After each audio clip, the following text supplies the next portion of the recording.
2023, the UN Climate Summit in Bonn, Germany. This is Democracy Now! We're here to tell the world that Donald Trump does not represent the majority view in our country, that overwhelmingly people do believe that the planet is dangerously warming and that human activity is causing it, and that we have to do something about it. That's Massachusetts Senator Ed Markey, one of many U.S. senators, mayors, and governors who are staging an anti-Trump revolt here at the UN Climate Summit, declaring, "We are still in." That's in the landmark 2015 Paris Climate Accord. But what exactly do they mean? We'll speak with Senator Markey and Hawaii Senator Brian Schatz. But first, President Trump meets with Philippines President Rodrigo Duterte in Manila. We've had a great relationship. This has been very successful. We have many meetings today with many other leaders.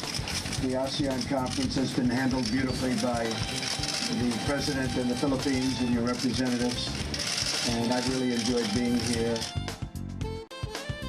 We'll speak with Tetet Laurent, a former member of the Philippines climate delegation, about the significance of Trump's meeting with Duterte. And we'll talk about the threats climate change poses to island nations with the Philippines climate activists and with Pacific climate warrior George Nathawe of Fiji. All that and more coming up.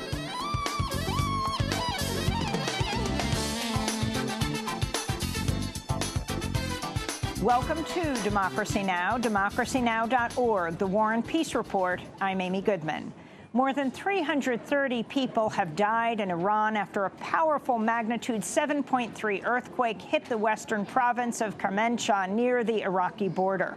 More than 4,000 people were injured. The death toll is expected to rise as rescue workers reach remote regions. At least 6 people died in Iraq as well. During the last stop of his Asia trip, President Trump openly praised Filipino President Rodrigo Duterte, saying the two had a great relationship. Since Duterte was elected in 2016, more than 7,000 people have been extrajudicially killed by police or vigilantes. According to Duterte's spokesperson, Trump did not raise any concerns about Duterte's human rights record. Well, there was no mention of human rights. There was no mention of extralegal killings. There was only a rather lengthy discussion about the Philippine war on drugs, with President Duterte doing most of the explaining. Both Trump and Duterte also refused to take questions from the media. When reporters attempted to ask about human rights, Duterte told the reporters, quote, "You are the spies," unquote, which reportedly made Trump laugh. Prior to Trump's arrival in the Philippines, hundreds of protesters gathered outside the U.S. Embassy. Police fired water cannons to disperse the protesters. This is Renata Reyes, the head of the New Patriotic Alliance. Trump is no friend of the Filipino people. He brings war. He brings economic impositions. He wants to bring the U.S. war on terror in the Philippines. He wants to drag us in the conflict in North Korea. He wants to bring back U.S. bases in the Philippines.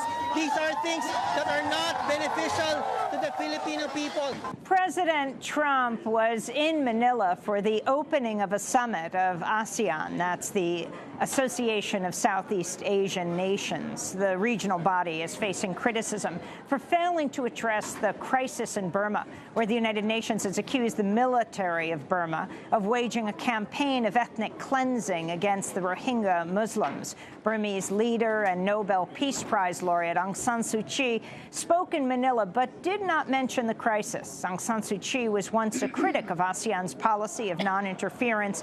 In 1999, when she was fighting for democracy in Burma, she wrote, quote, "This policy of non-interference is just an excuse for not helping. In this day and age, you cannot avoid interference in matters of other countries," she said at the time. In other news from Asia, the U.S. and North Korea openly traded insults over the weekend. North Korea described Trump as a warmonger and an old lunatic.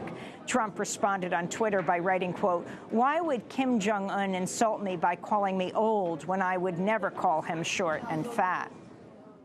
Former CIA Director John Brennan and James Clapper, the former Director of National Intelligence, have openly criticized President Trump after he cast doubts on the intelligence community's findings about Russian meddling in the 2016 election.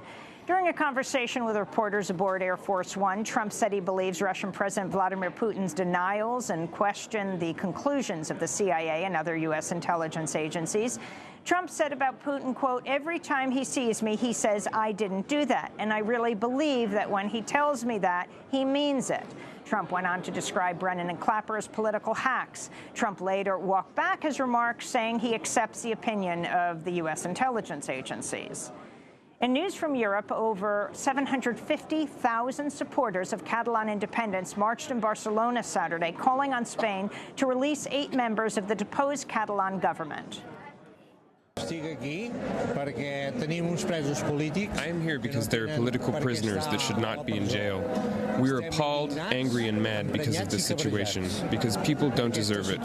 We do things peacefully with the desire to build a country and without any desire to hurt anyone.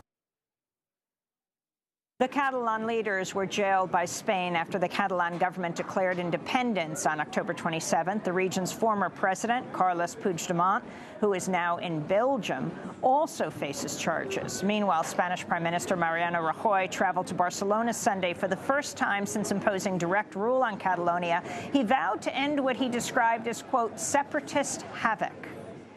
On Saturday, Poland witnessed one of the largest rallies by fascists in Europe in years. Some 60,000 people took part in a far-right march in Warsaw to mark Polish Independence Day. Demonstrators threw red smoke bombs and chanted "Pure Poland, White Poland," and "Refugees, get out." One banner read, "Pray for Islamic Holocaust." The Polish Interior Ministry called the event a beautiful event. In other news from Europe, a German newspaper has published the names of over 33,000 migrants and refugees who've died attempting to reach Europe since 1993. The German newspaper, Der Tagesspiegel, published the list on November 9th, the anniversary of Kristallnacht, when German Nazis launched a wave of violent anti-Jewish pogroms.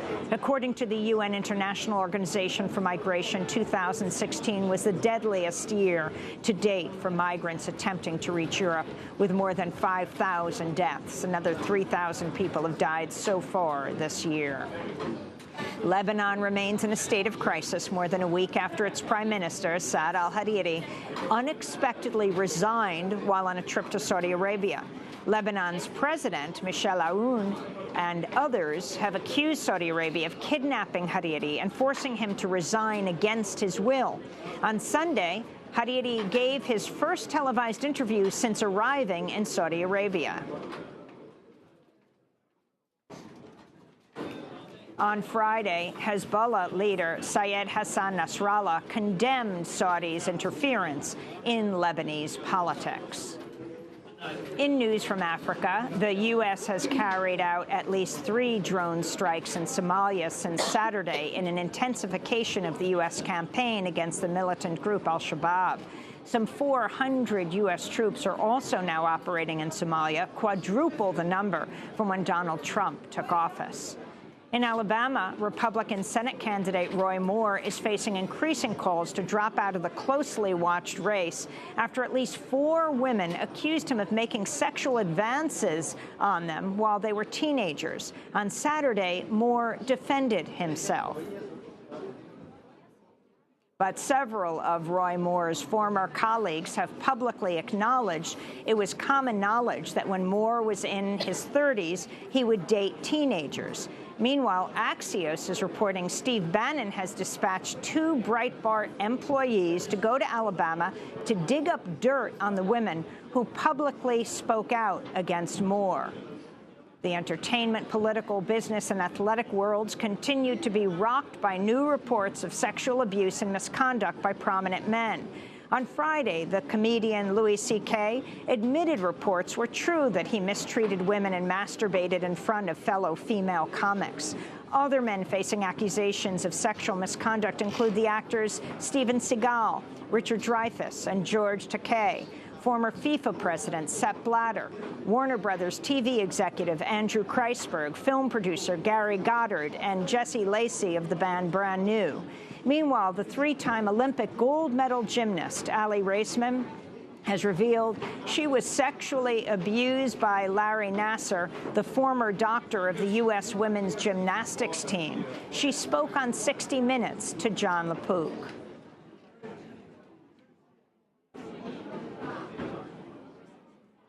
More than 130 women and girls have now accused Larry Nassar, the former doctor of the U.S. women's gymnastics team, of abuse.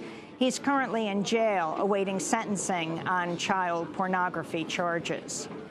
Meanwhile, in Hollywood, California, hundreds took part in the Me Too Survivors March Sunday. Participants included 21-year-old Tara McNamara of Los Angeles.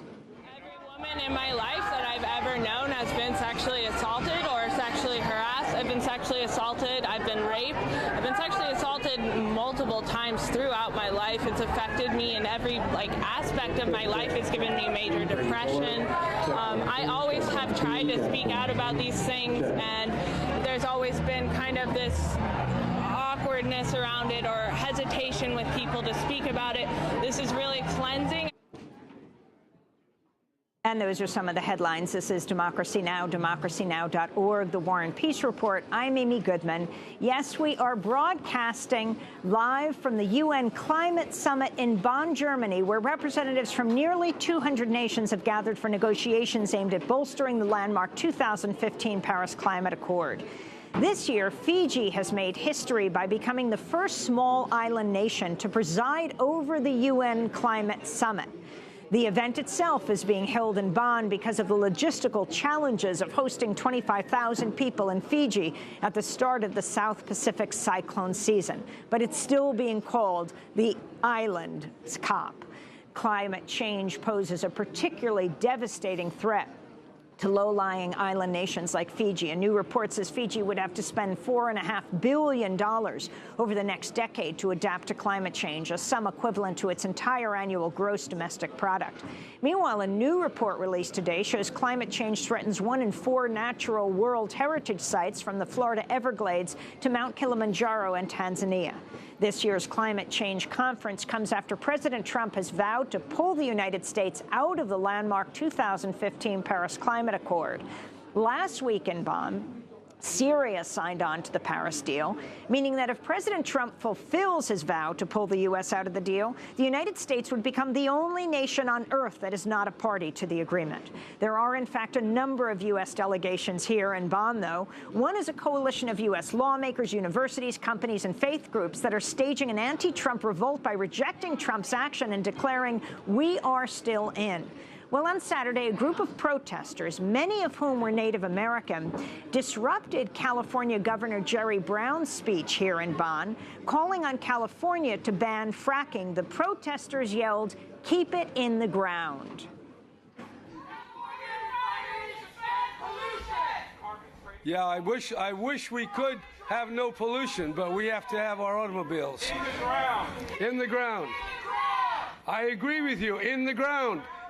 Let's put you in the ground so we can get on with the show here. Anyway. That's California Governor Jerry Brown Saturday saying, let's put you in the ground. Well, I questioned Governor Brown about his comments just before we went to broadcast today.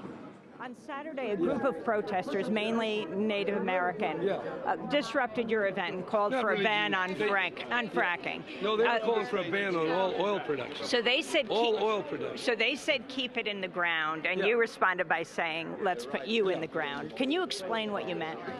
That was a joke. Now, I mean, don't use your media outlet for this kind of silliness. That was a ironic remark in the face of a noisy demonstration when it's very hard to even hear much less keep your thought there. But it was Native Americans, and they took it very seriously. Do Look, you apologize for that comment? No, come on. You know that in California, we have the strongest Native American policy of any state in the country.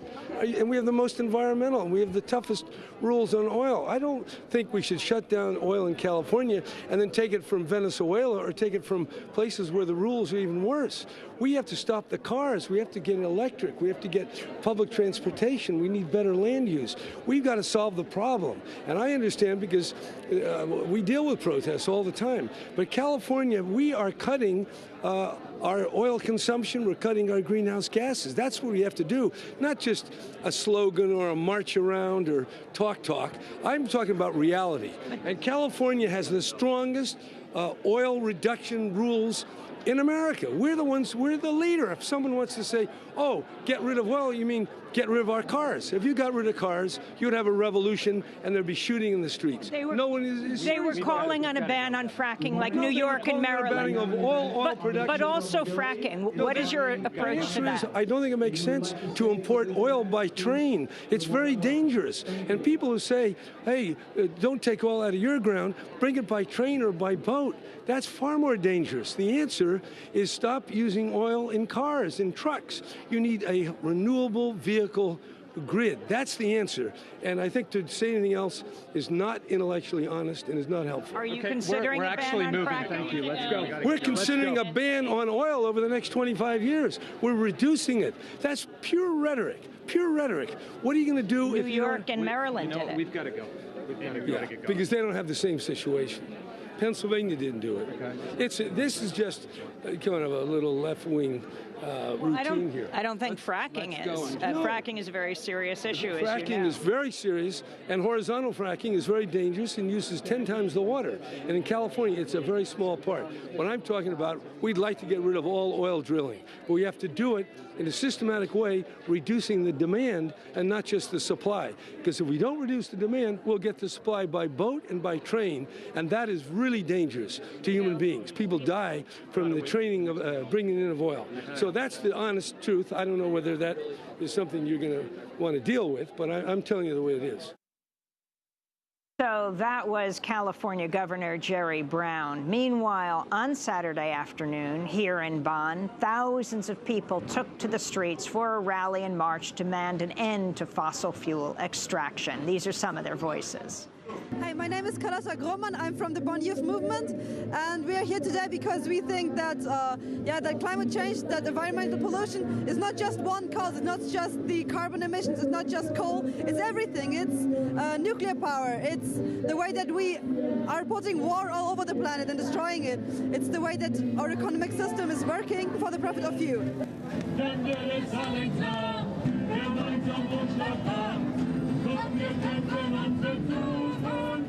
My name is Katia Aviles Vasquez. I came from Puerto Rico to be here in Bonn.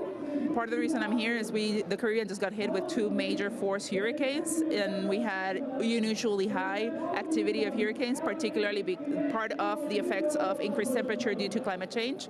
And while we're living and struggling through the effects of climate change, the decisions that are causing it are being made here. And I'm hoping by being here, we can kind of highlight the struggles that we're going through, what climate change is doing in the now. This is not something to prepare for in the future.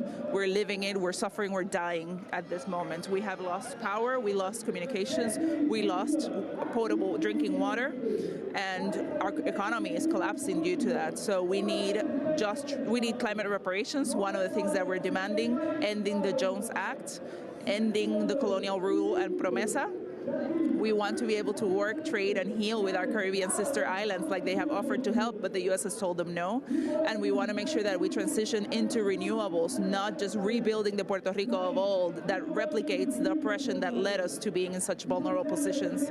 Just as we flew here from the United States, we saw whatever power was restored to San Juan. When we were in San Juan, there was some pockets of electricity that once again, San Juan has been plunged into darkness. That's just San Juan, which is the most successful in returning electricity. Correct. That's actually been one of the most painful things about being here, is seeing that whatever little progress was made, we set up a couple of steps back. And it's important to highlight that that was the one line that Whitefish fixed. and not only that Whitefish got that contract because their owner or someone has stocks that's a Trump donor. So again, it highlights the need for whatever transition we demand needs to be just, it needs to correct past oppressions, and it needs to be towards renewable, not just fixing an old and decaying infrastructure. The other thing that happened while we were here, just today, it came out that FEMA is going to relocate at least 3,000 Puerto Ricans out of Puerto Rico when we have so much housing that's available and that's apt to have humans. They're moving our people out systematically. Now it's the gentrification that was already happening due to Law 2022 is now being officialized by the U.S. government, and that's just completely unacceptable. My name is Monica Atkins, and I am here representing Cooperation Jackson in Mississippi, as well as the Climate Justice Alliance. And I'm here to stand in solidarity with the communities of color, indigenous people whose land are being polluted, whose waters are being polluted, and whose land is being taken over. So we're just here standing in solidarity and showing support.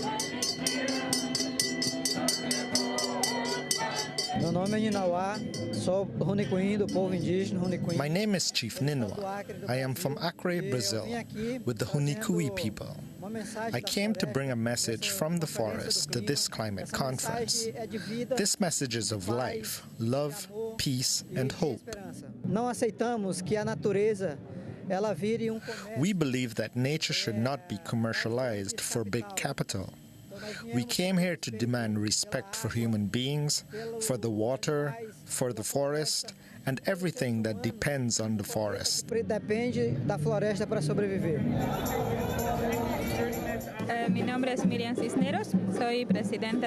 name is Miriam Cisneros. I'm the president of Sarayaku and Quechua people in the Ecuadorian Amazon. I'm here because the indigenous people around the world are affected by climate change. Estamos siendo amenazadas por el cambio climático.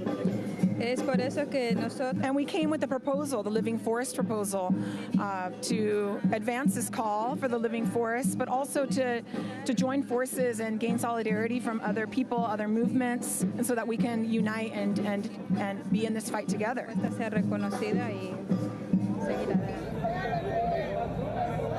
I'm Dario Krockenberger and I'm from Wiesbaden in Germany. Ich denke, dass das wird an der Weltklimakonferenz. It's become evident from what we've seen at the World Climate Conference that is in progress here that the climate targets that they had established are not sufficient. At the same time, it is clear that they are not truly willing to carry them out anyway. I believe that there is enough wealth in the world to be able to accommodate both our concerns for the environment as well as job security for workers. In other words, there need not be starvation or unemployment, because there is enough work in the world, and it is more a question of how to spread it around among all. We need the environment. We cannot exist without it. Therefore, the question is simple for me. It is that capitalism lies at the basis of our problems, and that we critically need groundbreaking alternatives to it. Grundsätzliche Alternativen brauchen.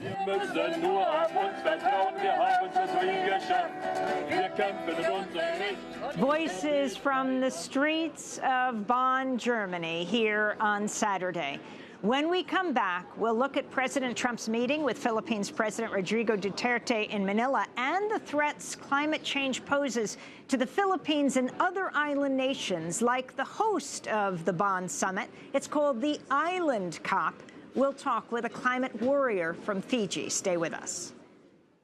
Una sa lahat para sa bagong pangulo na ang dapat niya talaga na gawin ay ang mamuno sa ating bansa, baguhin ang lahat ng nakasanayan. Ang sabi mo sa amin lahat yan patutunayan sa 6 na buwan mo na pagkakaupo sa pwesto. Sa 6 na buwan ay meron na nga bang magbabago na pamamalakad sa bansa naming sinilangan. Tama ba ang desisyon pagkatapos ng halalan? May ilang bumoto na nailibing na sa hukay. May ilang tao pa ba ang mawawalan ng buhay pagkatitiyak kung kailan pa nga ba matatapos ang patayan at barilan? Ito ba ang bagong datos ng buhay ng Pilipino? Kahit na isang tukha, isa ako sa nawalan. May mahabang pagluluksa kat hanggang ngayon tagos sa puso ang mga pangyayari. Meron nga bang katarungan parang walang makapagsabi?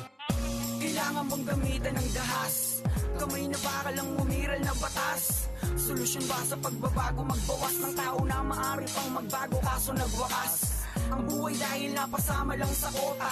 Itumba basta na impluensyahan ng droga. Babalahan, paplakahan, pusher at wag tutularan. Sasabihin ng laban kahit walang kalaban-laban. Nasaan na nga ba ang ating karapatang pangtao? Bakit mga biktima ay ginitil na parang aso? Di man lang binigyang pagkakataong magbago. Pinas lang, gano'n na lang animalang pagkatrato.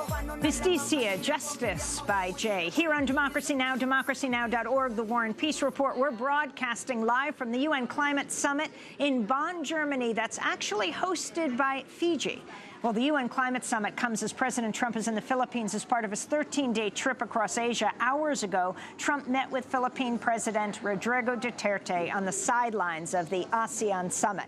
That's the Association of Southeast Asian Nations in Manila. Trump said he has a great relationship with Duterte, who's presided over a so-called war on drugs that's seen thousands of people killed by police or vigilantes since Duterte took office.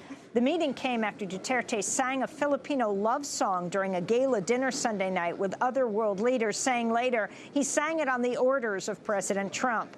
This all comes just a few days after Duterte bragged about having stabbed someone to death when he was 16 years old. During Duterte's campaign, he also joked about wanting to have been first in line for the gang rape of an Australian missionary who was raped and murdered in 1989. Duterte said, quote, "She was so beautiful, the mayor should have been first. What a waste," unquote. Duterte himself was the mayor of Davao City.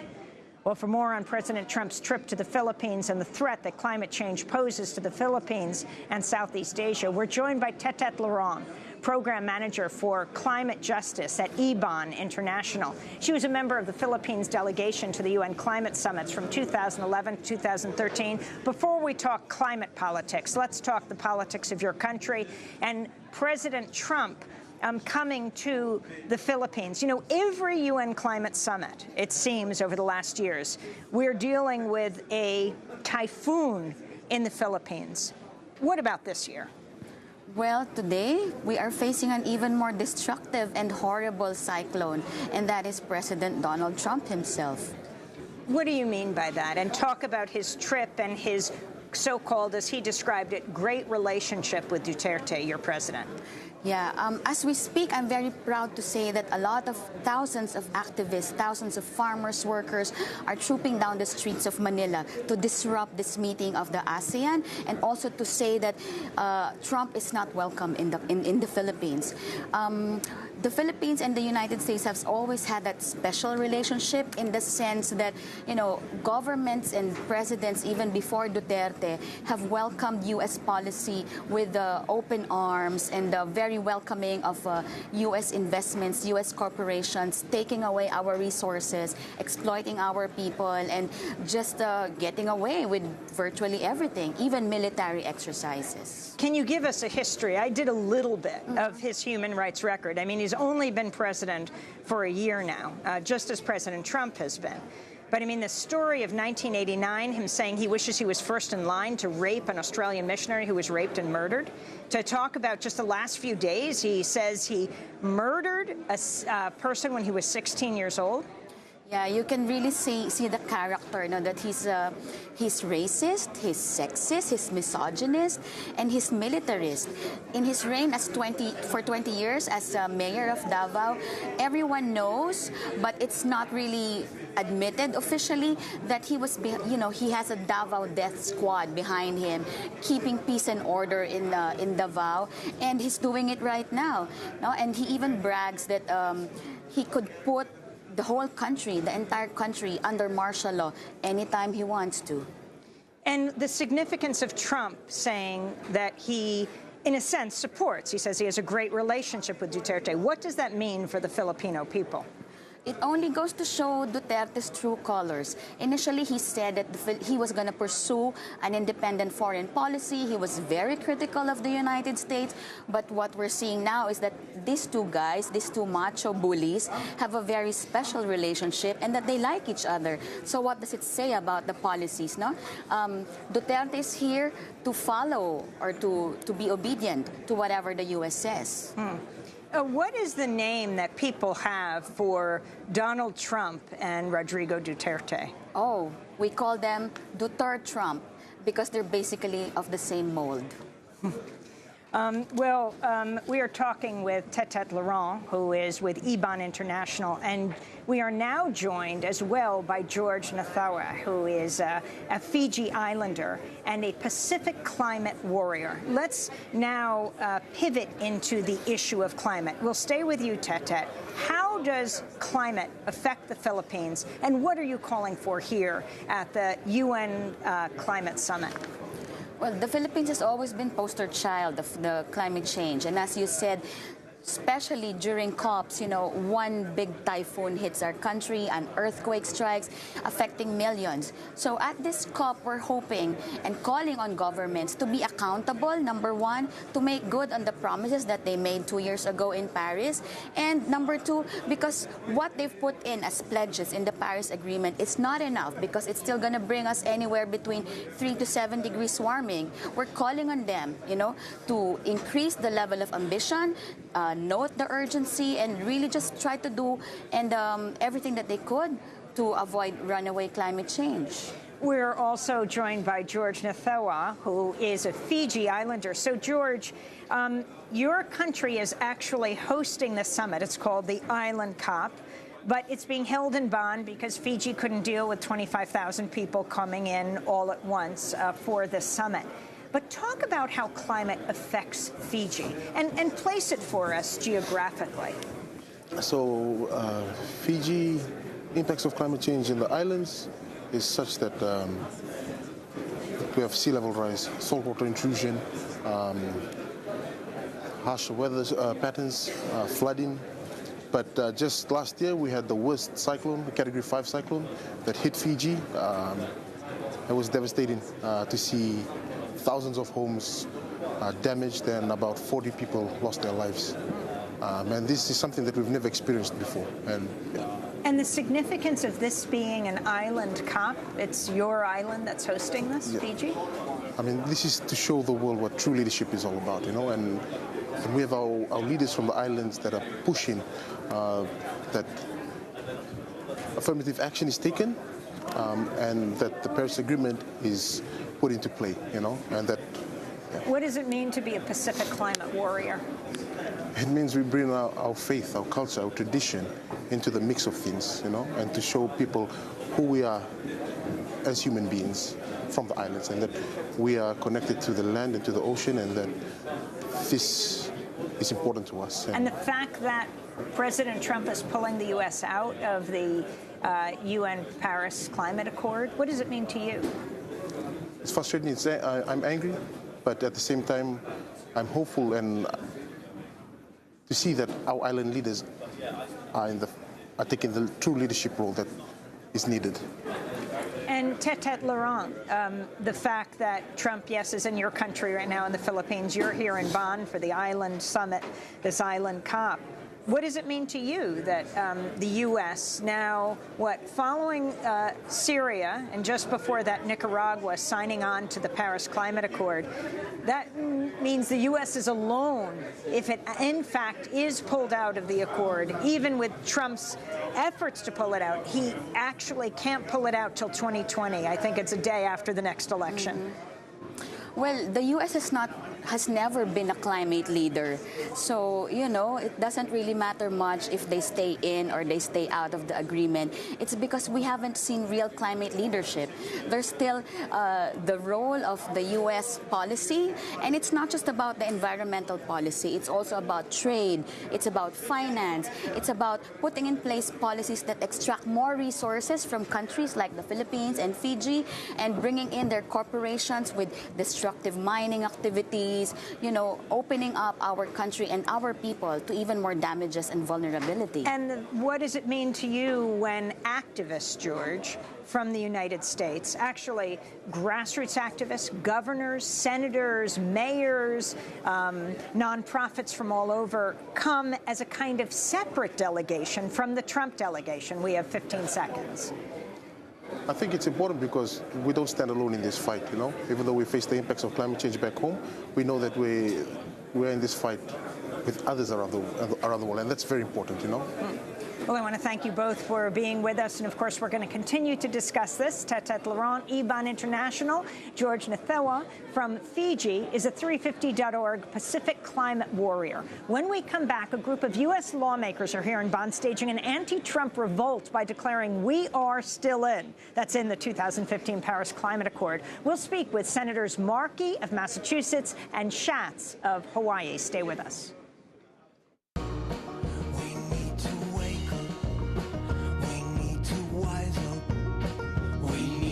Open our eyes and do it now, now we need to build a better future, and we need to start right now.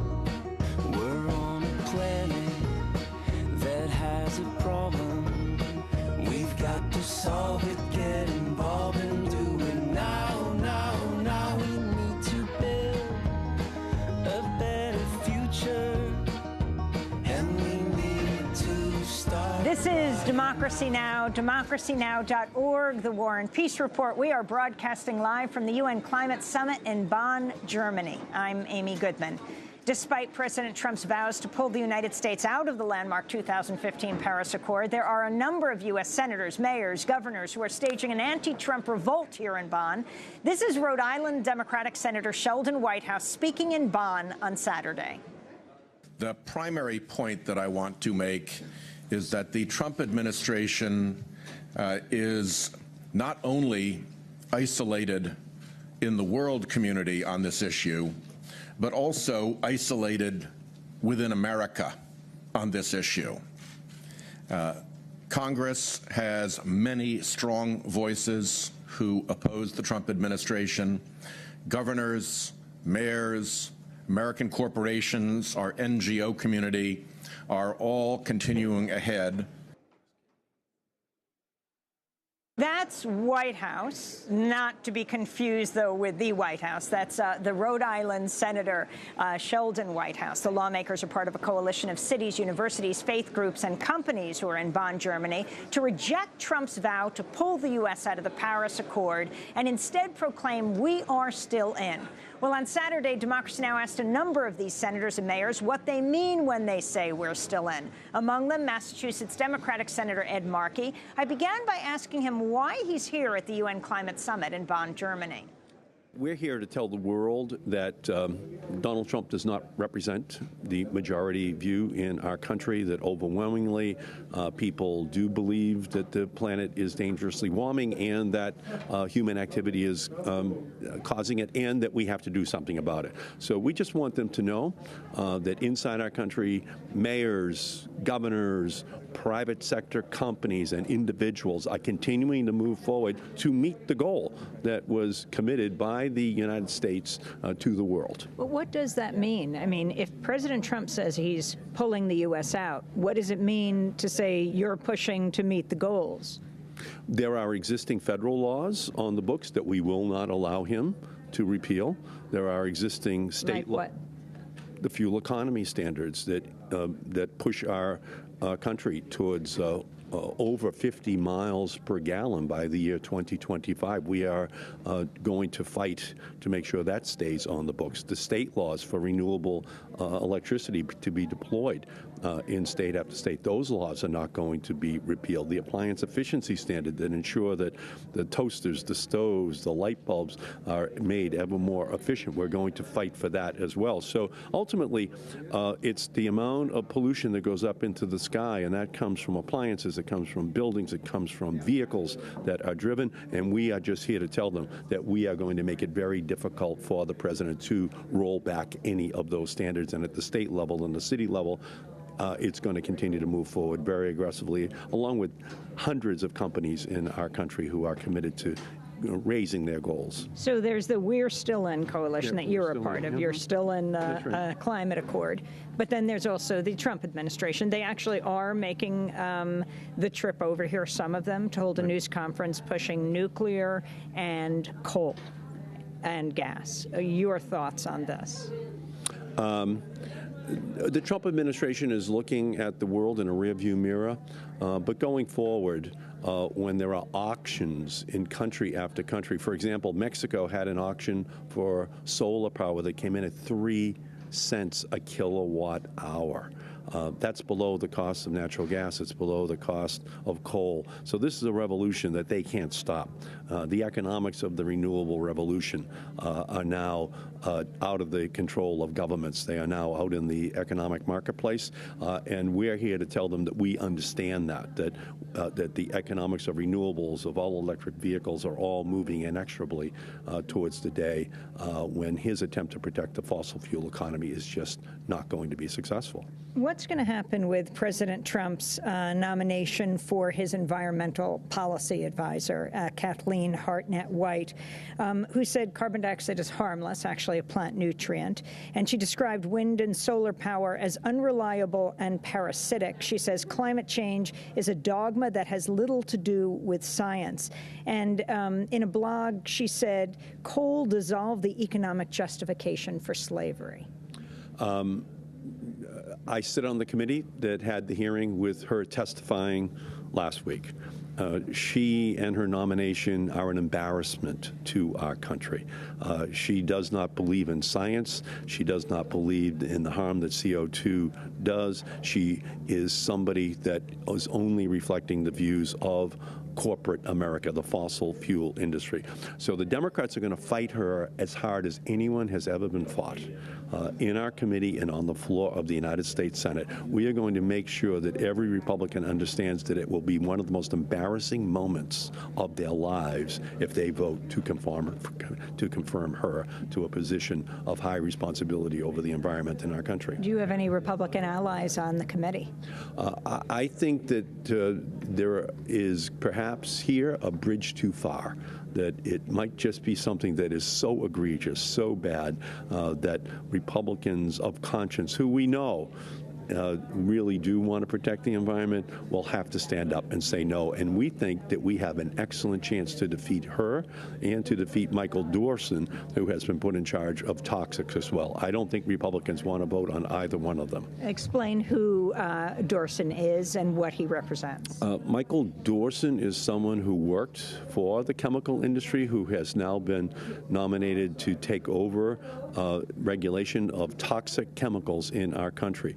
There's one chemical, for example, 1,4-dioxane, that scientists at the EPA have come to a conclusion as to what is acceptable exposure for human beings without, in fact, contracting cancer.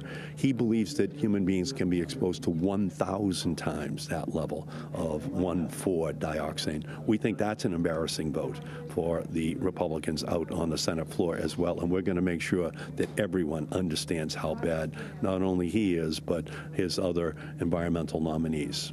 You know, President Trump says he's going to relax the car emission standards. Yes. And I want to ask overall, it is a repeated mantra in the U.S. media that Trump hasn't been able to pass any meaningful legislation. Yes. But that obscures the fact that the EPA head, Scott Pruitt, is pushing fast and furious, repealing one rule, regulation after another around the environment. Perhaps, as Bill McKibben said on Democracy Now! Yesterday, the environment is the place that President Trump is making the most progress or regressing us the most. Well, on fuel economy standards, California and all of the other states that are part of the California waiver, they're going to have a say on that. And I don't think any of those states intend on relenting. So there's going to be a prolonged, bitter battle in the courts before the Trump administration can be successful on fuel economy standards. And at the end of the day, they're going to lose.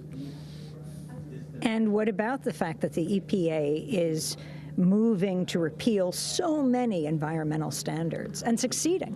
Without question, the Trump administration is trying to turn the EPA into every polluter's ally. But at the end of the day, they cannot repeal the Clean Air Act. They cannot repeal the Clean Water Act. They cannot repeal law after law. They can try to move the regulations in their discretion to a more conservative perspective, but that will be temporary. When the Democrats return or some normal Republican administration returns, then I think that the underlying statutes will still be on the books, because we don't intend on allowing Trump to repeal one single law, even if he can change or interpret the regulations under the existing laws for a 2 or 3 year period, knowing as well that the NRDC, the Sierra Club, and other public interest groups and the attorneys general of the United States are going to sue Trump on any regulation that Scott Pruitt tries to change. It will be years before he's successful on any significant regulation. Senator Markey, we just returned from Puerto Rico, and as we're flying here to Bonn, San Juan, which was the most electrified area, still the majority of people not getting electricity, actually lost their electricity. Can you talk about what will happen with Puerto Rico? The people of Puerto Rico are U.S. citizens. Puerto Rico is an ongoing tragedy.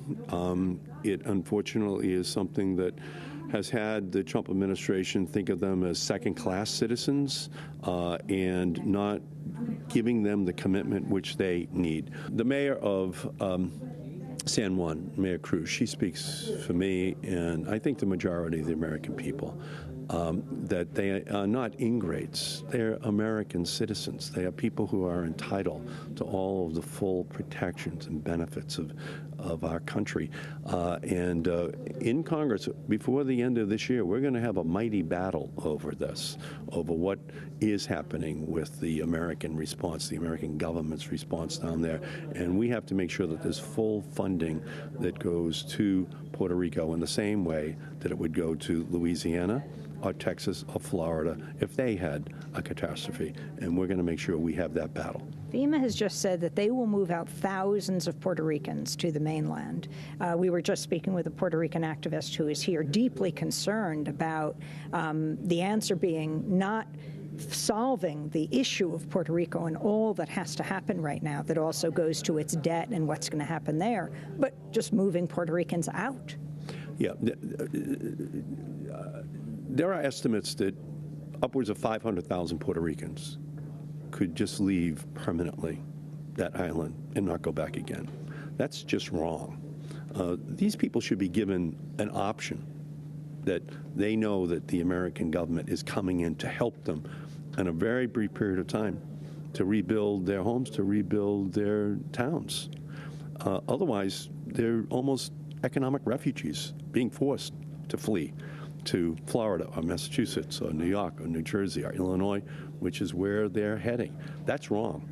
We should actually commit the resources to give them hope for a future in their own hometown so that they don't actually have to think about leaving. Will you be investigating Ryan Zinke, the Interior Secretary? Whitefish Energy gets this $300 million contract. Whitefish, of course, named for his hometown, and how it's possible that when Hurricane Maria hit, there were 2 people who, Whitefish had 2 people, and they got a $300 million contract. Now the governor says they're going to cancel it. Not clear what's going to happen with it. Yeah, that contract is absolutely something that should raise the eyebrows of every member of the Senate so that they hit the ceiling. That's how bad that deal is. A company that has no experience, very few employees, is given the job of maybe the major reconstruction of an electric grid system in the history of our country. It's so wrong from step one that it's not even really debatable, but yet in this Trump administration it is.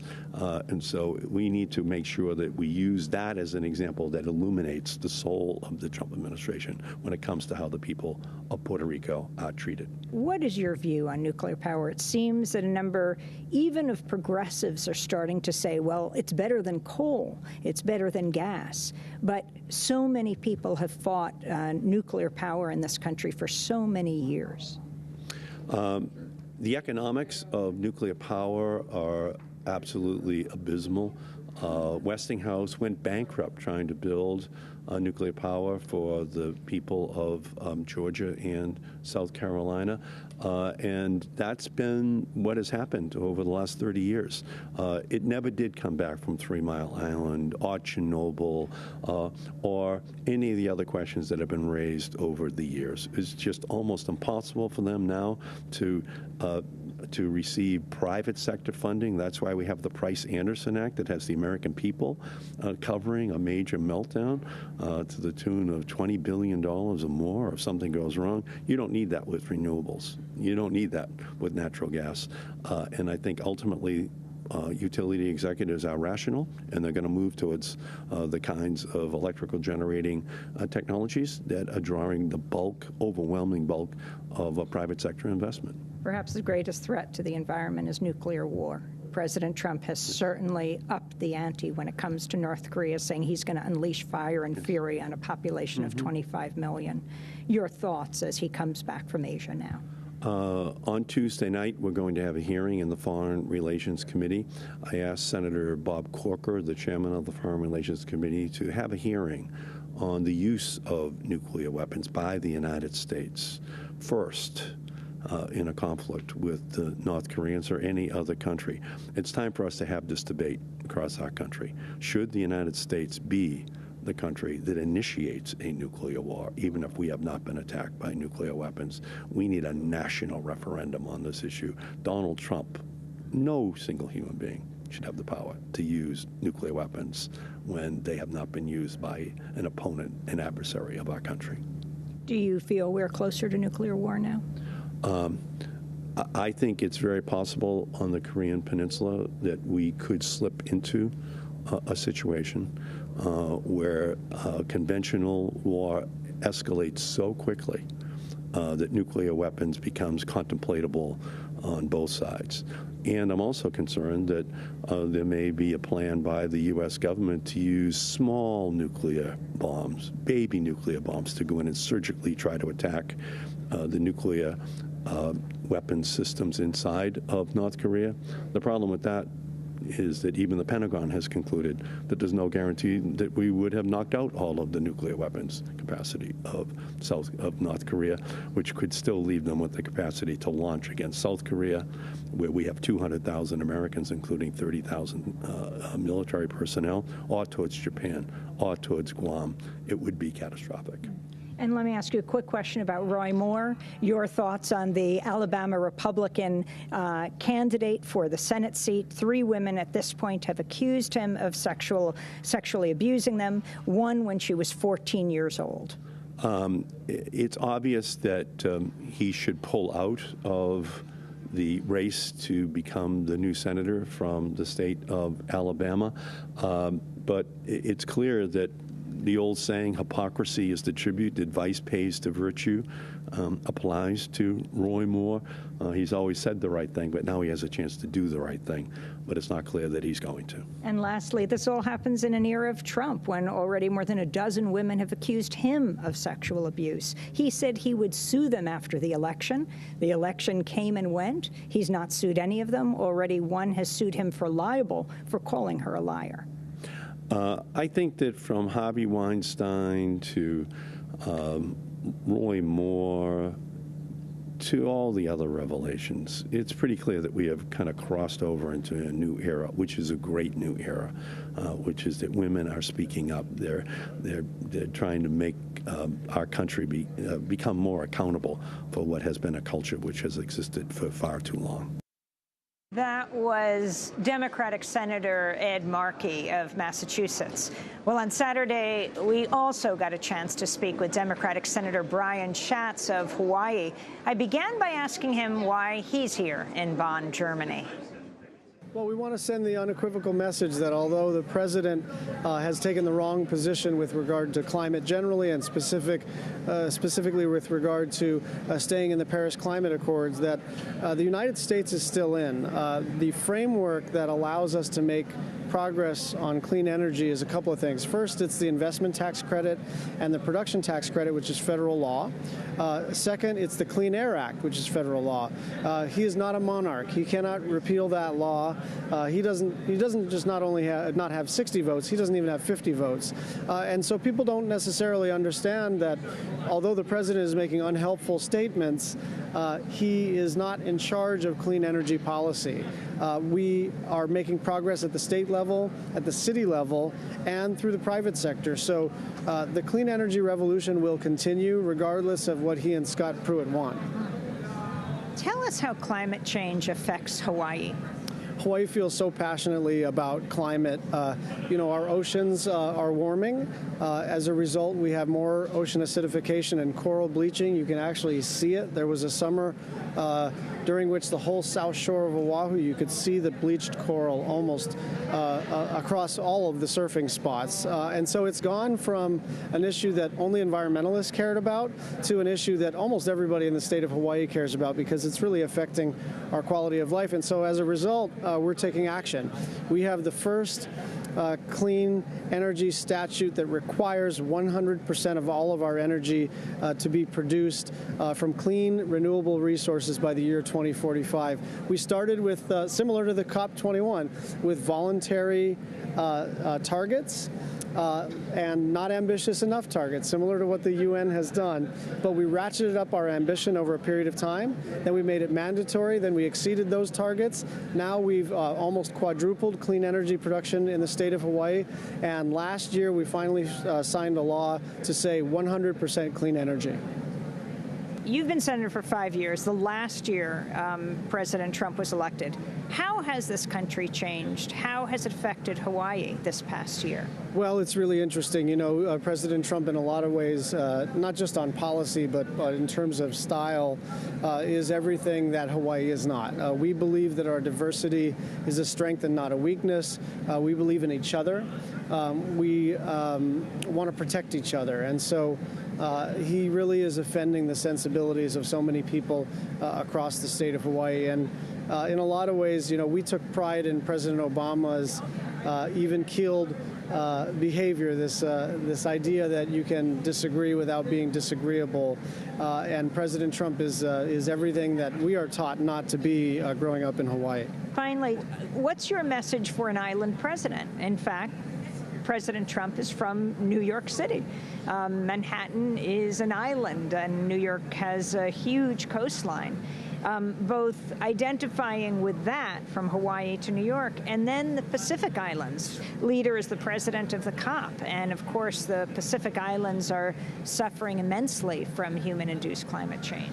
Islands are going to suffer from climate change in very, very difficult ways. And it's not just Pacific Islands, it's not just Puerto Rico, but you're right, it's coastal areas up and down the east coast of the United States of America. Boston is really vulnerable. New York City is very vulnerable. I know the state of Maine is contending with tremendous challenges as lobster migrates north. Nobody can escape climate change, and it's no longer just something that environmentalists care about. This is a quality of life issue. This is an economic issue. It's a moral issue. It's a fiscal issue, and we've got to solve it together. How do you identify with Puerto Rico? Well, I think the challenging thing with the Puerto Rico situation is that I don't feel they're getting the respect that they would get if they were closer to the United States, and we have to make sure that we help them to recover.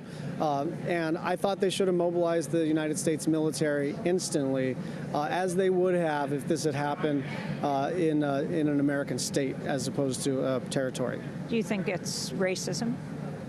I don't want to characterize it. I just think they made the wrong decision. And my last question doesn't relate to climate change, but to immigration, though there are many climate refugees. And that question is about Jeff Sessions speaking on a right-wing radio talk show about the judge, the federal judge in Hawaii, who stopped the Muslim ban. And he said, that's Jeff Sessions, he said, how is it possible that a man on an island in the Pacific can stop the President of the United States? Senator Schatz, what's your response? That island in the Pacific is Oahu. It's where I live. It's the capital of the 50th state, the state of Hawaii. And I would just add that Jeff Sessions voted for that judge. That's Democratic Senator Brian Schatz of Hawaii. Later this week, we'll bring you a special report on the resistance to the largest open-pit coal mine in Europe. That open-pit coal mine is just miles down the road from the UN Climate Summit. We went there on Sunday and visited the tree sit. Hundreds of people have been involved with this protest for years. Thousands came out last weekend. Democracy Now! Is accepting applications for our paid 6-month internships. Go to democracynow.org for information. Democracy Now! Is produced by Mike Burke, Renee Felch, Dina Guzder, Nermeen Sheikh, Carla Wills, Laura Gottesdiener, Sam Alcoff, John Hamilton, Nicole Salazar, Robbie Karen, Honey Massoud. Special thanks to Julie Crosby and Becca Staley. I'm Amy Goodman. This is Democracy Now!, broadcasting all week from Bonn, Germany.